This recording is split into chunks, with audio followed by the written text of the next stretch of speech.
Tapi kali ini kita mau belajar tentang konseling pranikah. Konseling pranikah itu penting. Kali ini kita akan belajar arti pernikahan. Topiknya adalah tidak ada keluarga yang sempurna. Parenting ini perlu diketahui oleh semua orang, bukan hanya orang tua. Belajarlah menjadi teman yang asik, yang ngobrol, yang menghargai. Family unboxing, membongkar keluarga.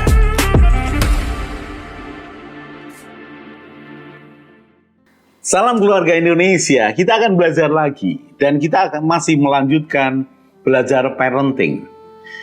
Kalau sebelumnya kita belajar bahwa parenting itu penting bukan hanya untuk orang yang mau menikah, tapi juga untuk anak-anak remaja, untuk orang tua, bahkan kakek nenek.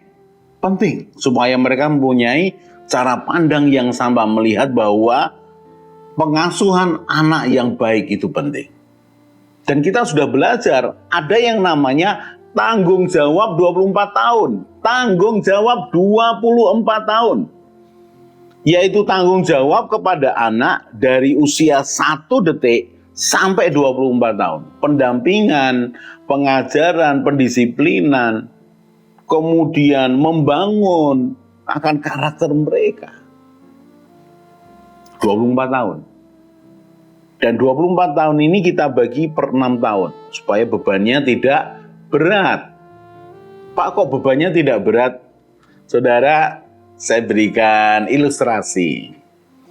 Kalau saudara pergi ke suatu tempat yang begitu jauh. Ya, contoh dari Semarang ke Surabaya. Wih, jauh sekali. Sekian ratus kilo.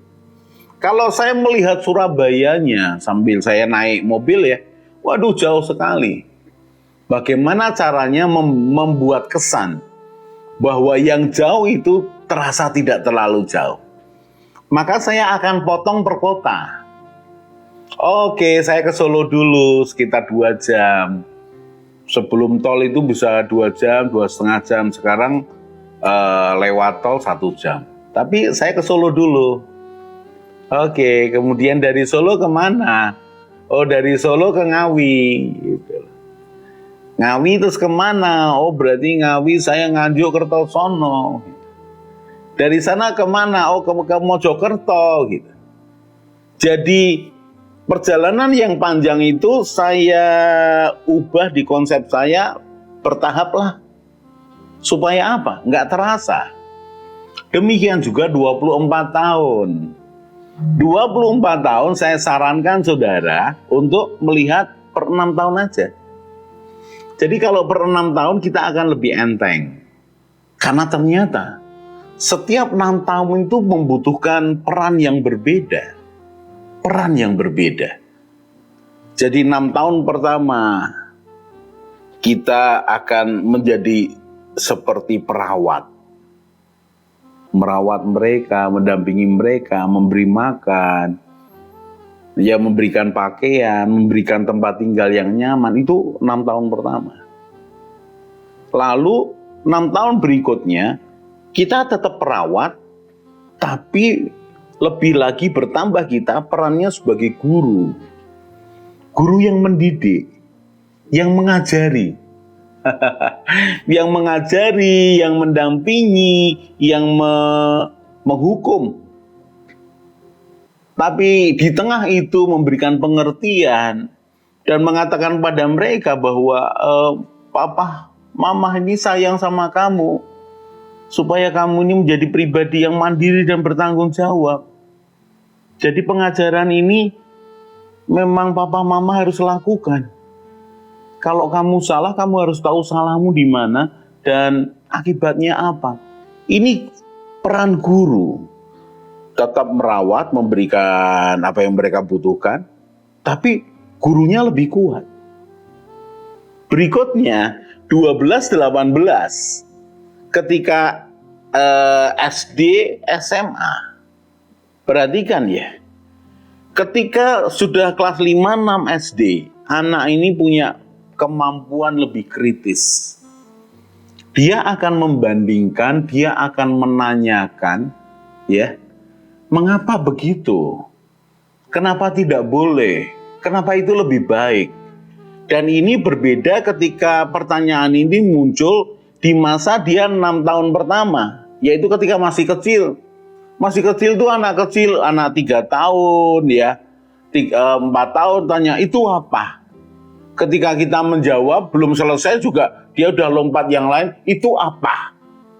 Ya ketika kita terangkan lagi, kita belum selesai ngomong, itu apa?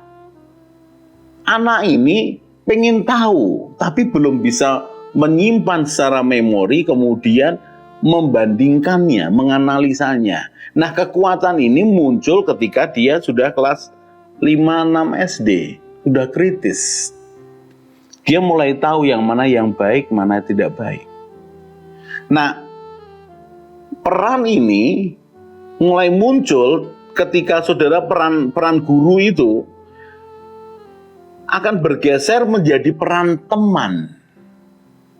Di 12-18, orang tua jadi teman. Jadi perawat, guru, dan teman. Bayangkan loh. Perawat, guru, dan teman.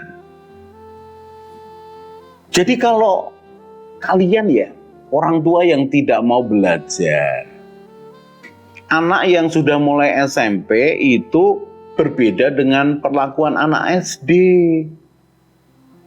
Lebih kepada diajak ngobrol, digali apa yang ada dalam hatinya, perasaannya, pikirannya, keinginannya. Nah, itu fungsi teman, peran teman. Sehingga tidak terjadi benturan yang tajam orang tua dengan anak. Kenapa? Karena orang tua tahu bahwa aku ini lebih banyak teman. Perannya sebagai teman. Lalu berikutnya 1824 ketika dia sudah lulus SMA, mulai kuliah atau mungkin kerja gitu ya. Maka kita ini sebagai coach, sebagai pelatih, sebagai mentor. Tidak lagi guru seperti di tahap yang 6 kedua tadi, SD, di mana sepertinya kita lebih tinggi dari mereka. Tidak loh. Ketika tahap 6 yang ketiga, SMP, SMA, itu sudah kita ini memperlakukan mereka sebagai teman. Lalu ketika masuk 1824, itu sebagai pelatih, mendampingi apa yang dilakukan, dan sekalian mengajari kehidupan. Nah, sekarang saya fokus pada 6 tahun pertama. 6 tahun pertama, itu fondasi. Pak, bisa apa seorang bayi? Ya memang dia baru eksplor, dia bertumbuh lalu mencoba melihat. Dia tergeletak tidak bisa apa-apa ketika baru berusia sekian bulan. Apa yang orang tua lakukan? Memberi dia makan, memberikan dia susu, memberikan dia baju, membersihkannya, memakaikannya. Itu secara material. Tapi saya ingin bicara yang lebih lagi kepada sesuatu yang batiniah. Anak ini adalah makhluk hidup, ciptaan Tuhan. Dan dia membutuhkan sentuhan kasih sayang. Bayi ini belum mengerti apa-apa, pikirannya juga belum matang lah. Memorinya juga belum bisa menyimpan. Ketika dia usia 3, 4, atau 5 tahun, itu baru bisa menyimpan. Bapak kenapa simpulkan bahwa dia belum bisa menyimpan? Sederhana sekali. Saya tanya sama kalian, paling ingat masa kecil pada saat apa? Diingat-ingat gitu. Oh, aku ingat ketika umur 5 tahun. Nah, berarti itu memorimu sudah tersimpan. Bukan lagi sementara dan hilang. Oh, aku ingat itu umur 4 tahun. Berarti sekitar itulah engkau mulai menyimpan memori. Sederhana bukan? Dan setiap orang berbeda. Ya, setiap orang berbeda. Sudah anggaplah umur 4-5 tahun dia sudah bisa menyimpan memori. Sekali lagi saya balik. Anak usia 1-6 tahun, yang dibutuhkan dia bukan disiplin. Bukan. Yang dibutuhkan dia bukan pengajaran. Bukan. Bukan didikan. Kenapa? Itu nanti tahap 6 tahun kedua. Yang dibutuhkan seorang anak yang lahir sampai umur 6 tahun adalah kesan. Kesan. Kesan ini juga kesan yang batiniah. Bukan kesan yang muncul dari kata-kata kita, dari sesuatu yang verbal. Bukan. Anak ini belum mengerti. Dia yang baru bisa menangkap adalah bahasa sentuhan. Bahasa pelukan.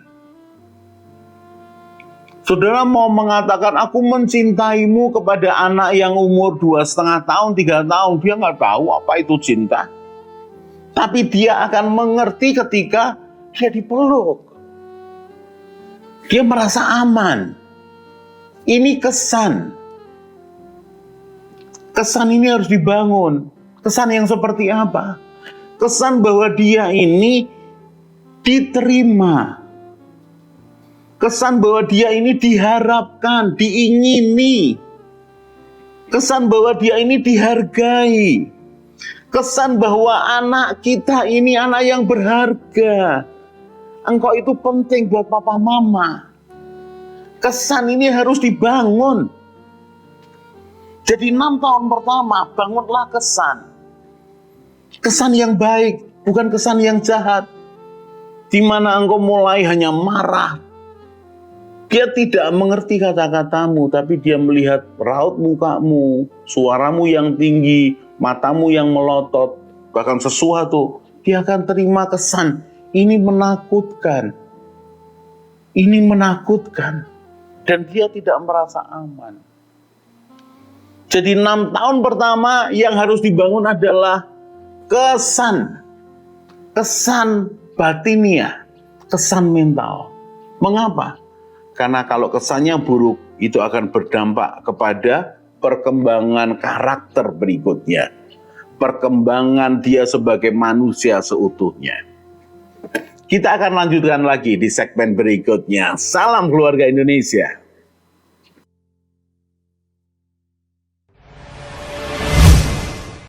Mari bergabung dalam Keluarga Indonesia dengan cara subscribe channel ini.